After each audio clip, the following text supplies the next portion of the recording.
ఏం గురు దారి చెప్పావా? నీ కొడుకు దగ్గరికేగా నేను వస్తాను. పద బుల్రాజ్, నా కూడా నీకు అనవసరం. నీ దారి నువ్వు వెళ్ళు. ఇప్పుడు మన ఇద్దరు దారిలో ఒకటిగా గురు.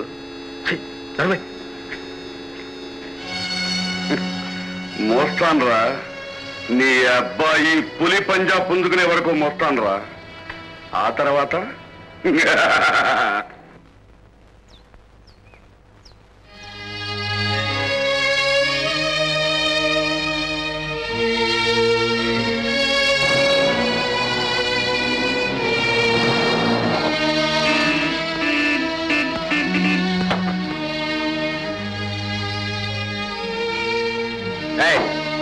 ఎవరది? ఆరున గుర్తుంటే వినిపించట్లా, దారికి అడ్డంగా నిలబడ్డావు.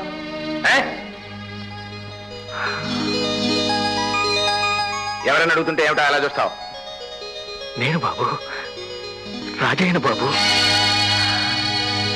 అరే రాజయ్య, నువ్వా? ఎంత కాలానికి వచ్చావు రాజయ్య? అవును, జైలు నుంచి ఎప్పుడు విడుదలయ్యావు? ఇవ్వలే బాబు. చాలా సంతోషం రాజయ్య. విడుదల కాగానే ఇక్కడ రావటం మంచి పని చేశావు. నిన్ను తలుచుకునే క్షణమంతూ లేదు. నువ్వు ఇక్కడికి ఎందుకు వచ్చావో నాకు తెలుసు. రా, బాబుని చూద్దు గాని. గుడ్. అరేది నేల మీద కదయ్యా, నేను చెప్తాను. అలా సోఫాలో కూర్చో. ఇప్పుడు గనక విజయ్ నిన్ను చూస్తే ఎంత ఆనందపడతాడో తెలుసా? పిలుస్తానంట. బాబు, Vijay. Yes daddy.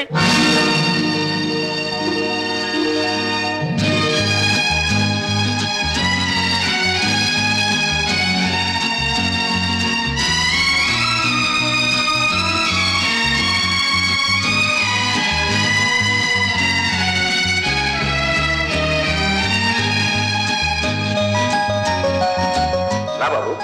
Coming dad.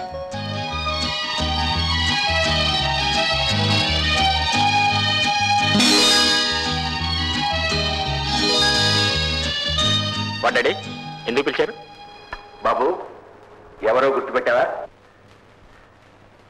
ఎవరైనా? నిన్ను కన్న తండ్రి నేనైనా పెంచిన తండ్రి ఆయన బాబు. నువ్వు ఇంట్లో పుట్టి ఆయన ఒడిలో పెరిగావు. నీకు చిన్నప్పటి నుంచి గోరుముద్దలు పెట్టి పెంచి పెద్ద చేసింది ఆయన. రాజయ్య. చూశావా, నిన్ను కూడా మర్చిపోలేదు. బాబు, నేను ఇంకా గుర్తున్నానా? ఎందుకు లేవు? మనుషుల ప్రాణాలు తీసే బందిపోటుగా నువ్వు ఎప్పుడు గుర్తుంటావు. అమ్మకే నాన్నకే నన్ను దూరం చేసి మా అమ్మను అన్యాయంగా చంపిన హంతకుడుగా.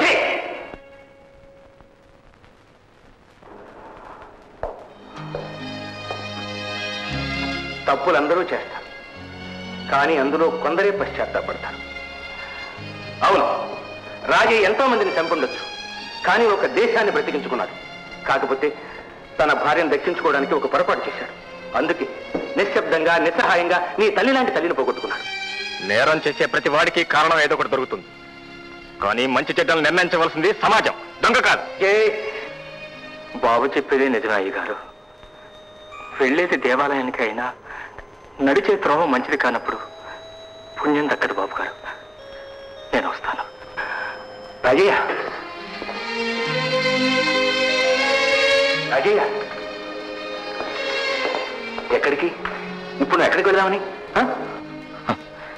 ఎక్కడికే ఉంది బాబు, జీవితంలో అలసిపోయాను. ఇక మిగిలిన ఈ 4 రోజులు ఎక్కడ ఉన్నా ఎలా ఉన్నా జరిగిపోతాను. నువ్వు ఎక్కడికి వెళ్ళవసరం లేదు రాజయ్య, ఇక్కడే.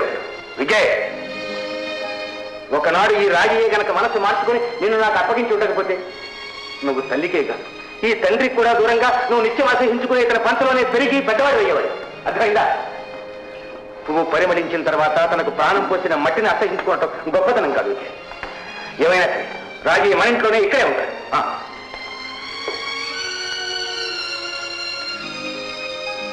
డాడీ, నీ ఇష్టం.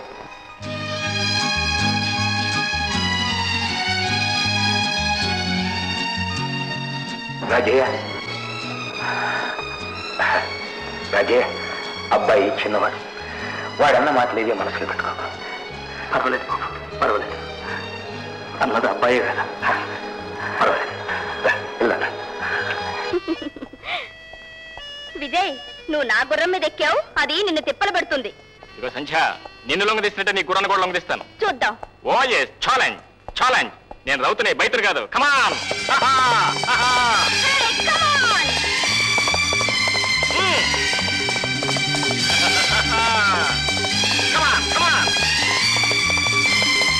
Come on, otherwise we'll be lost. I'll give you 2 Cadburys. Come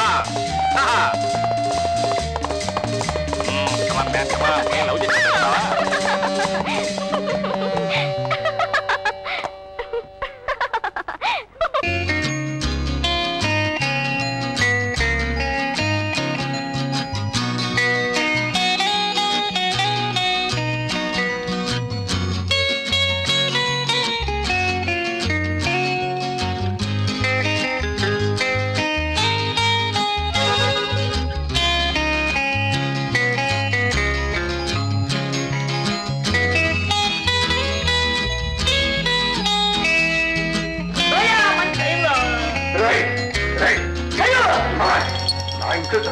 నా శరీరం బట్టలు రాసుకుంటే చూస్తారా, నిన్ను కాల్చా గొంతనక్కడ గుర్తు బట్టలు మార్చుకుంటే చూస్తాను, ఇది కాల్చేస్తా. చూసారా, ఆయన కాల్చే ముందు నన్ను కాల్చు. ఏంటిది? నేను ఆయన ప్రేమించుకున్నాను. మేము ప్రేమించుకుంటే మీరు నీ తల్లి ఎవరో తండ్రి ఎవరో కులం ఏంటో గోత్రం ఏంటో తెలియకుండా నా చెల్లిని ఏం పెళ్లి చేయండి రా.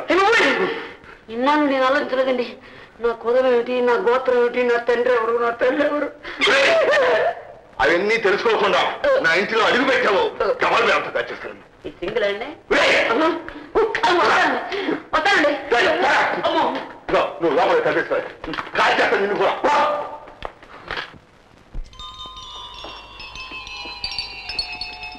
అంకుల్ అంకుల్ నాకు అది నేర్ప. అదే తుపాకీ పేల్చడం, వాడిని ముందర కాల్ చేయాలి. వాడే అడ్డంగా దొంగతున్నాడు. ముఖ్యంగా మా నాన్నను కాల్ చేయాలి. తప్పురైనా తండ్రి అలాంటి మాటలు అనుకోడు. వాడు తండ్రి పిక్కినీలోడు, పేమోసోడు. నీకు పుట్టినా బాగుండేది, హాయిగా జైలు వెళ్ళొచ్చేవాడు. వాడికి పుట్టాను కాబట్టి గాడిగా బతుకుతున్నా. కన్న తండ్రి అలాంటి మాటలు అనుకోడు. అయినా ఈ తుపాకి ఎక్కడి నుంచి తీసుకొచ్చి అక్కడ పెట్టారు. నీ తుపాకీ ఎక్కడి నుంచి తీసుకొచ్చాను అబ్బా?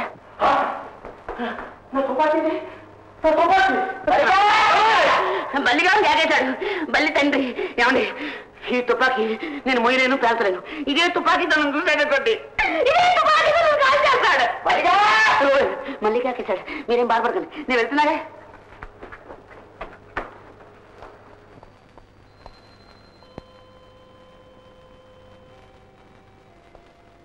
ఆగో, ఆ తుపాకీ తీసుకుని ఎక్కడికి వెళ్తున్నావు?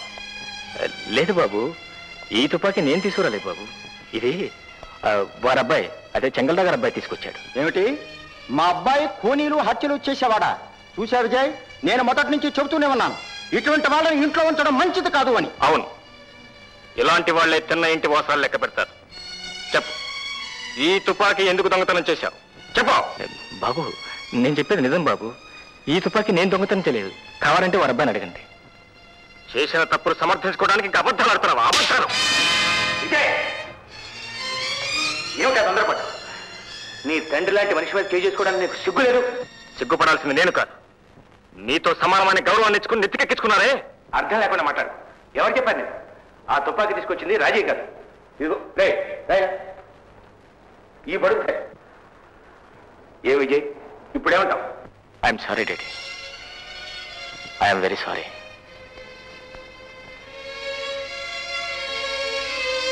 రాజయ్య పసివాడు, తొందరపడ్డాడు. నువ్వేమీ మనసులో పెట్టుకోకు. తొందరపాటు అతనిది కాదు బాబు, అతని వయస్తి.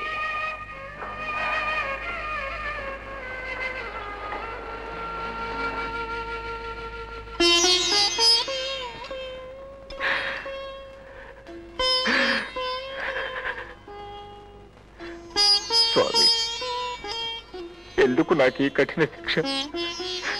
ఇంకా ఎంతకాలం ఈ పరీక్ష తండ్రి? ఎంతకాలం? కన్న బిడ్డ చేతుల్లో దెబ్బలు తిని మళ్ళీ వాడి ముఖం ఎలా చూడమంటావు తండ్రి? ఎలా చూడమంటావు?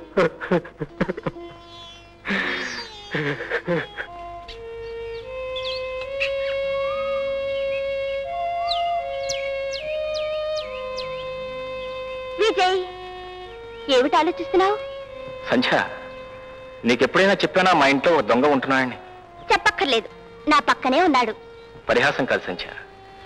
నన్ను చిన్నప్పుడు ఎప్పుడో ఎత్తుకుపోయిన ఒక బందిపోటుకి మా నాన్న ఇంట్లో స్థానం ఇచ్చాడు. How sensational! అయితే నీకెందుకు దిగులు? అతను కంటికి కనిపిస్తేనే ఏవేవో జ్ఞాపకం వచ్చి ఒళ్ళంతా కంపరంగా ఉంటుంది. ఇవాళ అతని మీద చేయి కూడా చేసుకున్నాను. ఏమనుకుంటాడేమో. ఏమనుకుంటాడు? నిజంగా దొంగ అయితే నువ్వు కొట్టగానే తిరగబడేవాడు కాడు గనక కన్నీళ్లు పెట్టుకొని ఉంటాడు. అవునా? నీకెలా తెలుసు? మనుషుల్ని ఎత్తుకుపోయే దొంగని నేనింతవరకు చూడలేదు. విజయ్, నాకొక్కసారి మీ దొంగను చూపించు. ఏముంది చూపించడానికి? అతను అందరిలాగే ఉంటాడు. అందరిలాగా ఉంటే నువ్వెందుకు బాధపడతావు? విజయ్, ప్లీజ్ చూపించు. ఓకే ఓకే, పట్టుబట్టే వదలవుగా జిడ్డురాని. కమాన్. తనయుడు పుట్టగానే తన తండ్రికి సంతసమియజాలడు.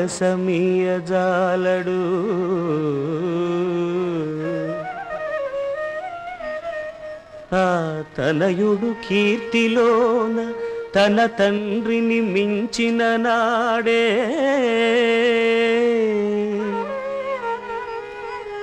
నిక్కమౌతని విని పొందు తండ్రి అని ధర్మమిదేయని చాట నిల్చి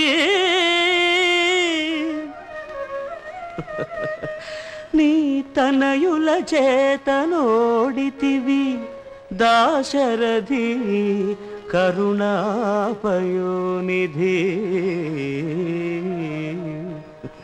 దాశరథి కరుణాపయోనిధి.